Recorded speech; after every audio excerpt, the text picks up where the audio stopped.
Сәлем достар, мені каналыма қош келдіңіздер. Бүгін дәл осындай хит болып жүрген салатты дайындаймыз. Бізге свекла керек болады, тыква керек болады. Оларды дәл осылай кубиктеп турап аламыз. Духовкаға 180 градусқа 35 минут пісіріп аламыз.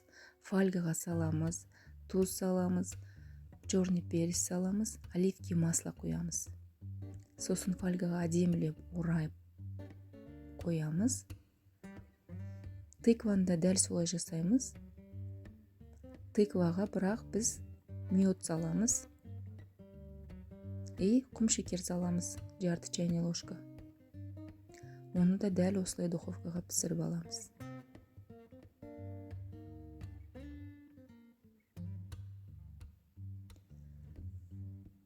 Бұл духовкадан пісіп шыққанға дейін біз заправкасын дайындаймыз. Соусын. Оливки масло керек болады, бальзамический уксус керек болады. Венчиктің көмегімен жақсылап араластырып аламыз. Мед керек болады, лимонның суы керек болады. Барлығын бір келкі қылып араластырып аламыз. Сосын бізге бір пучок рукола керек болады. Жаңағы дайын жасаған соусымызды, дайындаған соусты дәл осылай араластырып аламыз. Духовкада піскен свекла мен тыкваны дәл осылай тарелкаларға әдемілеп жайлап шығамыз. Достар, мені каналыма тіркеліп кеттіңіздер. Мен сіздерді жақсы көремін. Сіздер үшін аянбай күнде рецепт шығарып тұрамын. Руколаны дәл осылай үстіне қоямыз.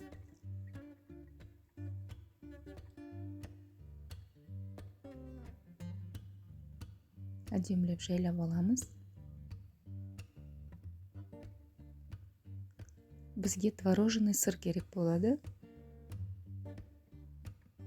Творожный сырды дәл осылай үстіне жағып шығамыз. Достар, мен описание бөліміне барлық масалықтардың жазып өтемін. Сіздер көре аласыздар. Кедровый орех керек болады. Дәл осылай кедровый орехті үстіне шашамыз. Жаңағы дайын болған соусымызды азғана үстіне шашып жібереміз. Бальзамический уксустың кремі болады. Дәл соны осы дайын болған салаттың үстіне әдемілеп дәл осылай құйып шығамыз. Достар, міне салатымыз дайын болды. Жасап көріңіздер. Сіздерге үлкен рахмет. Мені каналыма тіркеліп, дәл осындай рецепттерді көріп жатқандарыңызға аз болсын.